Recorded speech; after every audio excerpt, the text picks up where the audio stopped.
नमस्कार, स्वागत है आप सभी का हमारे खास कार्यक्रम में। लोकसभा चुनाव की तारीखों का इंतजार अब बस कुछ ही घंटों में खत्म होने वाला है। निर्वाचन आयोग की तरफ से 16 मार्च दोपहर 3 बजे लोकसभा चुनाव की तारीखों का ऐलान किया जाएगा। चुनाव आयोग प्रेस कॉन्फ्रेंस के जरिए देश में होने वाले आम चुनाव के कार्यक्रम की पूरी जानकारी देगा। चुनाव आयोग ने सोशल मीडिया प्लेटफॉर्म एक्स पर पोस्ट के जरिए ये जानकारी दी। माना जा रहा है कि इस बार लोकसभा चुनाव 6 से 7 चरणों में किए जा सकते हैं। चुनाव की घोषणा होते ही पूरे देश में आचार संहिता भी लागू हो जाएगी। चुनाव आयोग ने अपने पोस्ट में लिखा है कि आम चुनाव 2024 और कुछ राज्य विधानसभाओं के कार्यक्रम की घोषणा करने के लिए चुनाव आयोग की तरफ से शनिवार 16 मार्च को दोपहर 3 बजे प्रेस कॉन्फ्रेंस आयोजित की जाएगी। पिछली बार 2019 में आम चुनाव की तारीख 10 मार्च को घोषित हुई थी और पिछली बार लोकसभा चुनाव 7 चरणों में 11 अप्रैल से 19 मई के बीच कराए गए थे।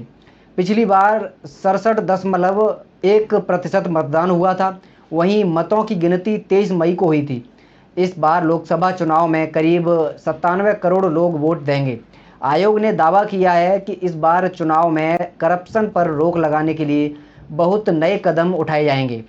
आम चुनाव को लेकर सत्ताधारी एनडीए और विपक्षी धड़ा इंडिया गठबंधन भी चुनाव की तैयारियों में पूरी तरह जुटे हुए हैं। बीजेपी, कांग्रेस के अलावा क्षेत्रीय दलों की तरफ से भी उम्मीदवारों की घोषणा की जा रही है।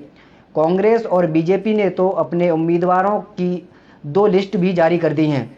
वहीं इंडिया गठबंधन में अभी कई राज्यों में सीटों के बंटवारे को लेकर अंतिम रूप दिया जा रहा है। अब देखते हैं कि चुनाव की तारीख घोषित होने के बाद सभी राजनीतिक पार्टियां अभी क्या-क्या और नए फैसले ले सकती हैं। जहां एक तरफ बीजेपी अब की बार 400 पार का नारा देकर चुनावी मैदान में ताल ठोंकती हुई नजर आ रही है, तो वहीं दूसरी तरफ इंडिया गठबंधन की तरफ से सपा प्रमुख अखिलेश यादव 80 हटाओ भाजपा हटाओ का नारा देकर बार बार दम भरते नजर आ रहे हैं।